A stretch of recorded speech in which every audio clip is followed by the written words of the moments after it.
ಸ್ನೇಹಿತರೆ, ನಮ್ಮ ಭಾರತ ವಿಜ್ಞಾನದ ಭೂಮಿ. ಪ್ರಪಂಚದಲ್ಲೇ ಅತ್ಯಂತ ಸಂಪದ್ಭರಿತವಾದ ದೇಶವಾಗಿತ್ತು. ಸೊನ್ನೆಯಿಂದ ಹಿಡಿದು ರಾಕೆಟ್ ಸೈನ್ಸ್ವರೆಗೂ, ಪ್ಲಾಸ್ಟಿಕ್ ಸರ್ಜರಿಯಿಂದ ಬ್ರಹ್ಮಾಂಡದಲ್ಲಿ ಇರೋ ಸೂರ್ಯ, ಚಂದ್ರ, ಭೂಮಿಗಳ ನಡುವಿನ ಅಂತರದ ನಿಖರ ಮಾಹಿತಿಗಳನ್ನು ಮೊಟ್ಟಮೊದಲ ಬಾರಿಗೆ ಹೇಳಿದವರು ಭಾರತೀಯರು. ಇಷ್ಟೆಲ್ಲ ಗೊತ್ತಿರೋ ನಮಗೆ ದಾಖಲೆಗಳ ಕೊರತೆಯಾಗಿದ್ದ್ಯಾಕೆ? ಎಲ್ಲಿ ಹೋಯಿತು ಆ ವಿಜ್ಞಾನದ ರಹಸ್ಯಮಯ ಸಂಗತಿಗಳನ್ನೊಳಗೊಂಡ ಪುಸ್ತಕಗಳು? ಆ ಜ್ಞಾನದ ಭಂಡಾರ ಇವತ್ತು ನಮ್ಮ ಕೈತಪ್ಪಿ ಹೋಗಿರೋದ್ಯಾಕೆ?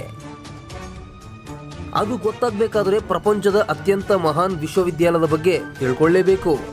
ಅದಕ್ಕೂ ಮುಂಚೆ ನೀವಿನ್ನು ನಮ್ಮ ವೇದ ಸಂಸ್ಕೃತಿ ಚಾನೆಲ್ನ ಸಬ್ಸ್ಕ್ರೈಬ್ ಮಾಡಿಲ್ಲ ಅಂದರೆ ಈ ಕೂಡಲೇ ಸಬ್ಸ್ಕ್ರೈಬ್ ಮಾಡಿ, ಬೆಲ್ ಐಕಾನ್ ಕ್ಲಿಕ್ ಮಾಡಿ.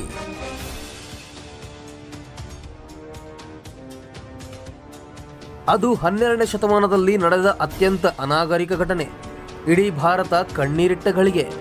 ಭಾರತದ ಸಂಸ್ಕೃತಿಯ ಮೇಲೆ, ಧಾರ್ಮಿಕ ಶ್ರೀಮಂತಿಕೆ ಮೇಲೆ, ದೇಗುಲಗಳ ಮೇಲೆ ಮಾರಣ ಹೋಮ ನಡೆಸಿದ ದಿನವದು. ಗೆಳೆಯರೆ, ಅದು ಜ್ಞಾನಾರ್ಜಿಯ ದೇಗುಲ. ಪ್ರಪಂಚದ ಮೂಲೆ ಮೂಲೆಯಿಂದಲೂ ವಿದ್ಯಾರ್ಥಿಗಳನ್ನ ಆಕರ್ಷಿಸಿದ ಮಹಾವಿಶ್ವವಿದ್ಯಾಲಯ. ಅತ್ಯಂತ ಶ್ರೇಷ್ಠ ವಿದ್ಯಾಲಯವೆಂಬ ಹಿರಿಮೆ ಪಾತ್ರವಾಗಿತ್ತು. 14 ಎಕರೆಗಳಷ್ಟು ವಿಸ್ತಾರವಾದ ಜ್ಞಾನ ದೇಗುಲ. ಅಲ್ಲಿ ಲಕ್ಷಾಂತರ ಗ್ರಂಥಗಳಿದ್ವು, ಸಾವಿರಾರು ವಿದ್ಯಾರ್ಥಿಗಳಿದ್ರು, ಉಪನ್ಯಾಸಕರು, ಆಚಾರ್ಯರು, ಹೀಗೆ ಮಹಾನ್ ವಿದ್ವಾಂಸರು ಇದ್ದ ಸ್ಥಳವದು. ಸಕಲ ಜ್ಞಾನ ಭಂಡಾರ ತುಂಬಿದ ಗ್ರಂಥಾಲಯಗಳು 9 ಅಂತಸ್ತುಗಳಷ್ಟು ದೊಡ್ಡವಾಗಿದ್ದುವು. ಪ್ರಪಂಚದ ಸರ್ವಶ್ರೇಷ್ಠ ವಿಶ್ವವಿದ್ಯಾಲಯ ಎಂದು ಪ್ರಖ್ಯಾತಿ ಹೊಂದಿತ್ತು. ಅದು ಭಾರತದ ನಳಂದ ವಿಶ್ವವಿದ್ಯಾಲಯ.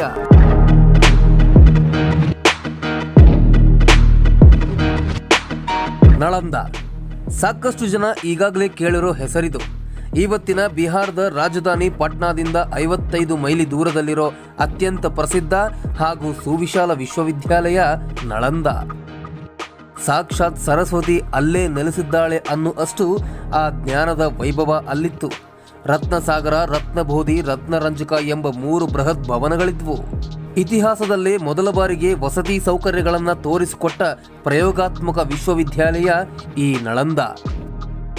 ಇಲ್ಲಿನ ಸನ್ಯಾಸಿಗಳು ಮೋಡಗಳು ಹಾಗೂ ಗಾಳಿಯ ಜೊತೆ ಸಂಭಾಷಣೆ ಮಾಡೋ ಅಷ್ಟು ಎತ್ತರದಲ್ಲಿ ವಾಸಿಸುತ್ತಿದ್ರು ಅಂತ 7ನೇ ಶತಮಾನದ ಚೀನಾ ಯಾತ್ರಾರ್ಥಿ ಸಂತ ಜುವಾನ್ ಜಾಂಗ್ ತನ್ನ ಪುಸ್ತಕದಲ್ಲಿ ದಾಖಲಿಸಿದ್ದಾನೆ.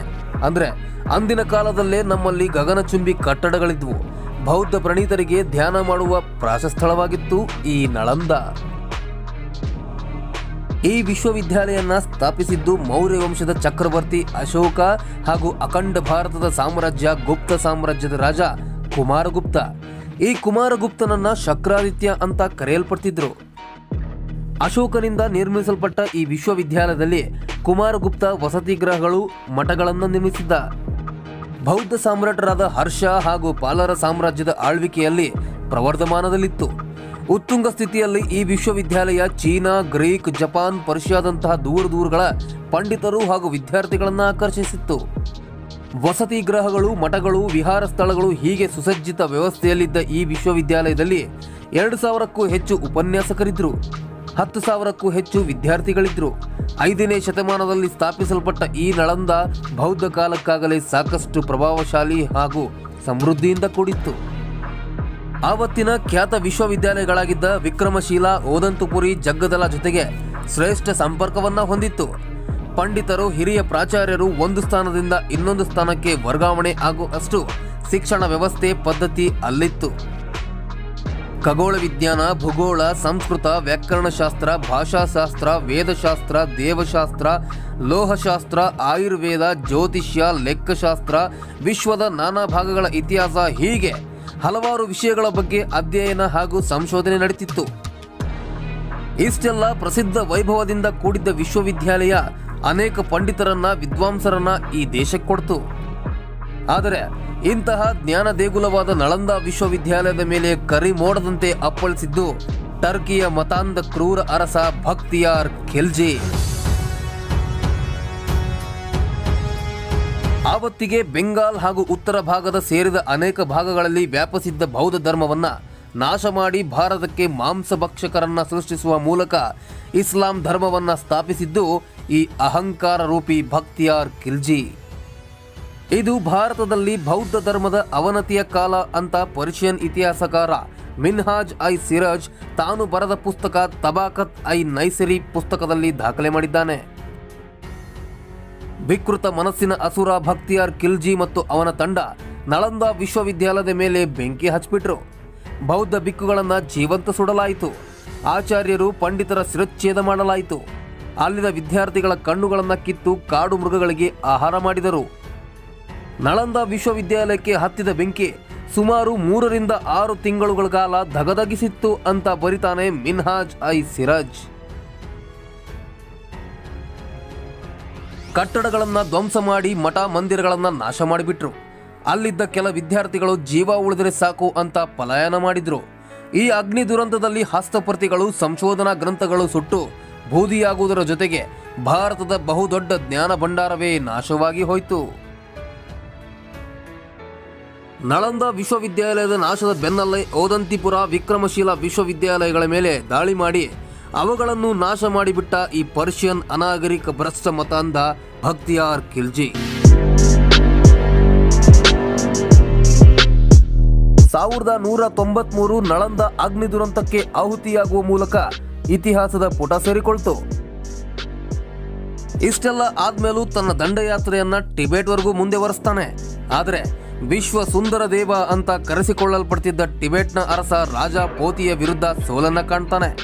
ಪ್ರಾಣ ಉಳಿದರೆ ಸಾಕು ಅಂತ ಅಲ್ಲಿಂದ ತಪ್ಪಿಸಿಕೊಂಡ ಬಂದ ಖಿಲ್ಜಿ 1206ರಲ್ಲಿ ದೇವಕೂಟದಲ್ಲಿ ನಳಂದಾದಿಂದ ತಪ್ಪಿಸಿಕೊಂಡ ಬಂದ ವಿದ್ಯಾರ್ಥಿಗಳಿಂದ ಕೊಲೆಯಾಗಿ ಬಿಡ್ತಾನೆ. ಮೋಸ, ವಂಚನೆ, ಕುತಂತ್ರಗಳನ್ನ ತುಂಬಿಕೊಂಡಿದ್ದ ಖಿಲ್ಜಿ ಬರ್ಬರವಾಗಿ ಹತ್ಯೆಯಾಗೋಗ್ತಾನೆ. ಆದರೆ ಅವನ ಅನಾಗರಿಕ ಕೃತ್ಯದಿಂದ ಕೇವಲ ಒಂದು ಧರ್ಮನಾಶ ಆಗಲಿಲ್ಲ, ಅದರ ಜೊತೆಗೆ ಭಾರತದ ವೈಜ್ಞಾನಿಕ ಸಂಶೋಧನಾ ಗ್ರಂಥಗಳು, ಸಂಪುಟಗಳು ಎಲ್ಲವೂ ನಾಶವಾದವು. ಅಪಾರ ಸಾಂಸ್ಕೃತಿಕ ಸಂಪತ್ತನ್ನ ಟರ್ಕಿಯ ಅನಾಗರಿಕ ಆಕ್ರಮಣಕಾರರಿಂದ ನಾಶವಾಗಿ ಹೋಯಿತು. 3 ತಿಂಗಳುಗಳ ಕಾಲ ಅಗ್ನಿ ತನ್ನ ಪರಾಕ್ರಮವನ್ನ ಮೆರೆದಿತ್ತು ಅಂದ್ರೆ ಅಲ್ಲಿ ಅದೆಷ್ಟು ಗ್ರಂಥಗಳಿದ್ವು, ಹಸ್ತಪ್ರತಿಗಳಿದ್ವು ಅನ್ನೋದನ್ನ ನೀವೇ ಊಹಿಸಿ. ಇವತ್ತಿಗೂ ಆ ಜಾಗದಲ್ಲಿ ಆ ರಕ್ತಪಾತದ ಕರಾಳ ಘಟನೆಯನ್ನ ಕನ್ನಡಿ ಹಾಗೆ ಎತ್ತಿ ತೋರಿಸುತ್ತೆ. ಸುಟ್ಟ ಛಾಯೆ ಈಗಲೂ ಅಲ್ಲಿನ ಗೋಡೆ ಮೇಲೆ ಕಾಣಿಸುತ್ತೆ. ಕ್ರೂರ ಮನಸ್ಸಿನ ಅಹಂಕಾರದಿಂದ ಜ್ಞಾನ ಭಂಡಾರವೇ ಅಗ್ನಿಯ ಮಡಿಲಲ್ಲಿ ಬೂದಿಯಾಗೋಯಿತು. 1193ರಿಂದ 1206ರವರೆಗೆ ಈ 13 ವರ್ಷಗಳನ್ನ ಬೌದ್ಧ ಧರ್ಮದ ಅವಸಾನದ ಕಾಲ ಅಂತ ಇತಿಹಾಸಕಾರರು ದಾಖಲೆ ಮಾಡ್ತಾರೆ. ಆವತ್ತು ಪರಕೀಯರ ಅನಾಗರಿಕ ವಿಕೃತ ಮತಾಂಧ ರಾಕ್ಷಸರ ಕಣ್ಣಿಗೆ ನಳಂದ ಗುರಿಯಾಗಿರಲಿಲ್ಲ ಅಂದಿದ್ರೆ ಇವತ್ತು ಭಾರತದ ಅಷ್ಟೂ ವೈಜ್ಞಾನಿಕ ಸಂಪತ್ತು ಮುಂದಿನ ಪೀಳಿಗೆ ಲಭ್ಯವಾಗ್ತಿತ್ತು. ಗೆಳೆಯರೇ, ಭಾರತಕ್ಕೆ ವಿಜ್ಞಾನವನ್ನ ನೀಡಿದ್ದು ಪಾಶ್ಚಿಮಾತ್ಯರು ಅಂತ ಬಾಯಿ ಬಡ್ಕೋತಾರಲ್ಲ, ಅವರಿಗಾಗಿ ಇದನ್ನ ಹೇಳ್ತಿದ್ದೀನಿ. ಇವತ್ತು ಮಕ್ಕಳಿಗೆ ಸ್ಟೇಟಸ್ಸು, ಪ್ರೆಸ್ಟೀಜ್ ಅಂತ ಇಂಗ್ಲಿಷ್ ಕಲಿಸ್ತೀರಾ, ಒಳ್ಳೊಳ್ಳೆ ದೊಡ್ಡ ದೊಡ್ಡ ಕಾಲೇಜ್ಗಳಿಗೆ ಸೇರಿಸ್ತೀರಾ. ಆದರೆ ಅವುಗಳಿಗೆ ಕನಿಷ್ಠ ಕಾಮನ್ ಸೆನ್ಸ್ ಇರೋದಿಲ್ಲ.